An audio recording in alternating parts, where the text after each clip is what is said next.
In 1803, John Dalton proved that atoms exist using his argument and the law of definite proportions that things must be made of atoms because of the way they split up.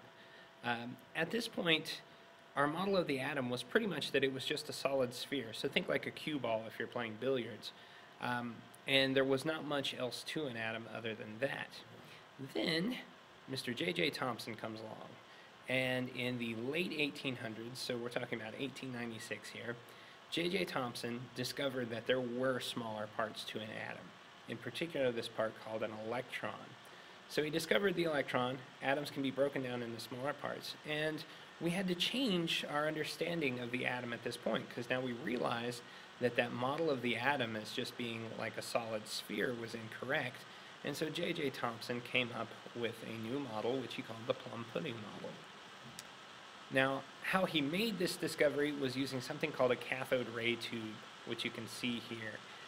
It's basically a vacuum tube, so there's nothing inside this, no air or anything, and it has two metal ends that are sealed off, and these ends are connected to a battery, so you're running charge through them.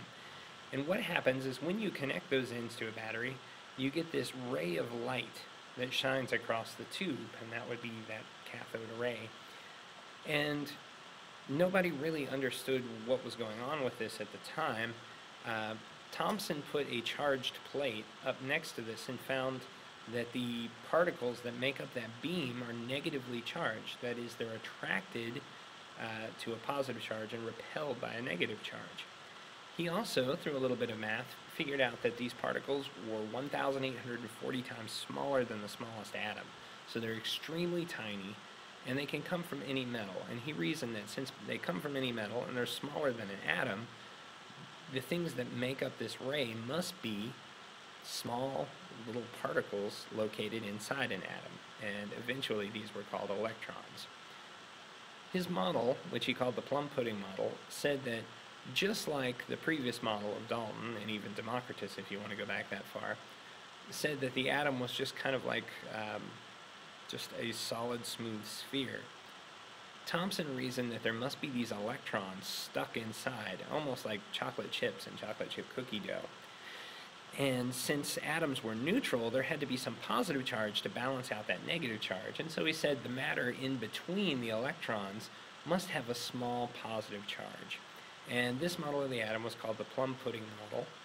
And that lasted right up until about 1906, where Ernest Rutherford, who, in actually trying to prove that Thomson's model was correct, discovered that it couldn't work like that. Instead of having all this matter that has a small positive charge smeared in between the electrons, all the positive charge had to be in one small place.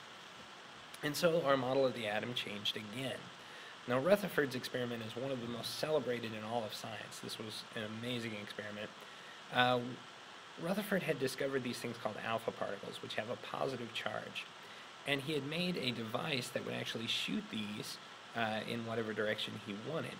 So he shot them at gold foil, and if Thomson was right about the structure of the atom, there shouldn't have been enough positive charge to make those move very far. So most of them should have scattered along the back of the detector. But what happened instead was that some of them bounced off and landed at odd angles from the detector. And so what this means is that all that positive charge had to be in one small place. And these alpha particles were bouncing off of those and coming back. Rutherford later said that it was almost like firing a 15-inch artillery shell at a piece of tissue paper and having it bounce back at you. It was a really weird result.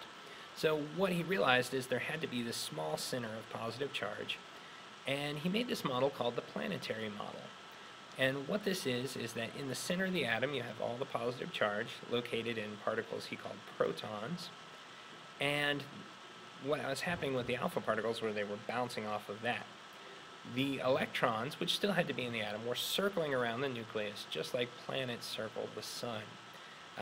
This means that an atom is mostly empty space, in fact profoundly empty space, because the nucleus is very small and the electrons are, relatively speaking, very, very far away. And so by the turn of the century, by 1906, this is what we thought the atom looked like.